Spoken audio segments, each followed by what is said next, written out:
wants to use a church family, a body of believers, to reach out to this community.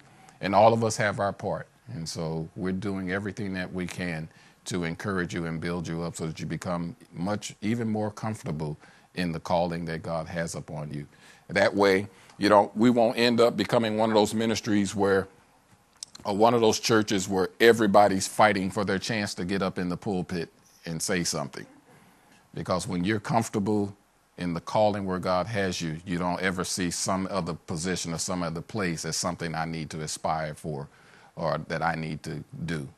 You're comfortable with where God has called you.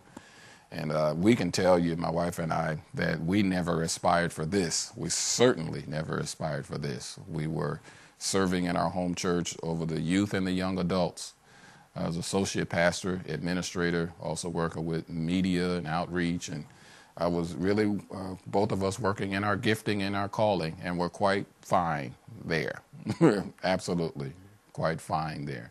Most of our ministry took place behind closed doors, behind the scenes. I was very, very rarely up speaking in front of the people, maybe 3 or 4 times a year out of the entire 52 Sundays in a year. So most of what we did was happening behind the scenes or just with the youth and the young adults. The majority of our ministry took place in our home. We met every single week with young adults in our home. In our living room and dining room and all over the place. Everybody would pile up in there, and we'd share and talk and answer questions. And then there, of course, that led to many other times of us talking to people beyond just that weekly meeting.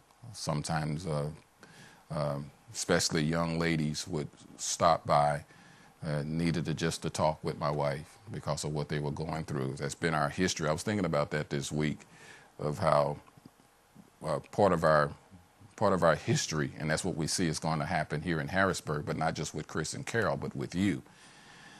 Part of our history was that the Lord always was bringing into our lives the people that other folks had already given up on them, or they just didn't want to be bothered with them because their problem and their issue was just so persistent. Because a lot of times in church, people like to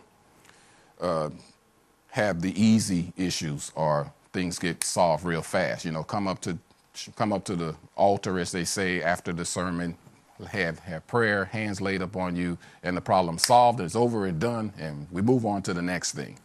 And my wife and I always found ourselves dealing with the people who, even after they came up to the altar and after the hands were laid up on them, they still were battling with clinical depression. We had one young lady we took in who had tried to commit suicide.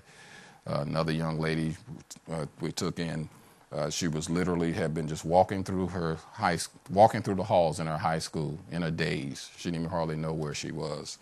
And we didn't know what we were doing as youth pastors. It wasn't like we were some clinical counselors and all that kind of thing. We was just a mom and dad trying to help out the teenagers in our church in whatever way we could. And if that meant letting them stay in our house over the weekend or over a period of weeks or months. We've had people stay in our home up to 2 years living in our home.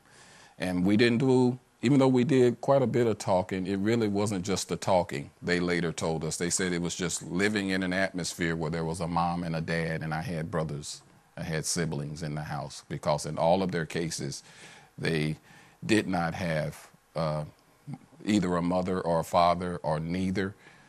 And in the cases of some of the young adult women, they had children, but they did not have a husband and had not had any relationship with, or very good relationship with, their fathers.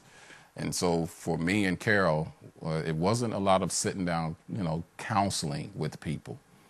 It really was just living life. And they'd stop by the house. And sometimes we didn't say anything. Sometimes I remember one young lady, she'd just come in the house and she'd lay down on the sofa and go to sleep, because she said it was the only place I could find any peace. And so it was just good to just have some place I could go and take a nap and not have no chaos and everything going on in the house. So it wasn't a lot of counseling. It wasn't a lot of talking. And I'm saying that to you so that you know that God's going to use you in everyday life. You don't have to say, I'm being called into the ministry and I'm going to counsel people and I've got to have this stack of knowledge in my head on the Bible and all of that.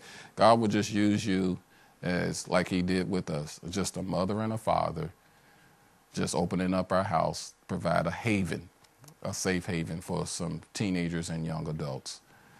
One young lady, the one in particular who had tried to commit suicide, and we definitely didn't know what to do with her, but we just let her come over to our house and she just slept.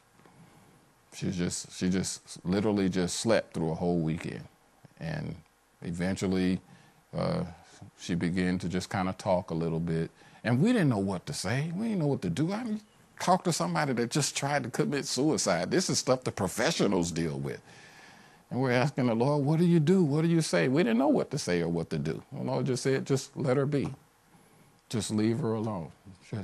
She later told us that she remembers waking up and just hearing the sound of mom praying. And what that did for her to heal her. Because Carol would just go off in a room. And it wasn't that Carol was, doing the big spiritual prayer thing. When my wife prays, she just goes around the house and she's kind of just humming. She's just humming while she's working or washing clothes, and she's just kind of humming. And they had come to know that about her. When mom is praying, she kind of sings and hums to herself. And that just healed her.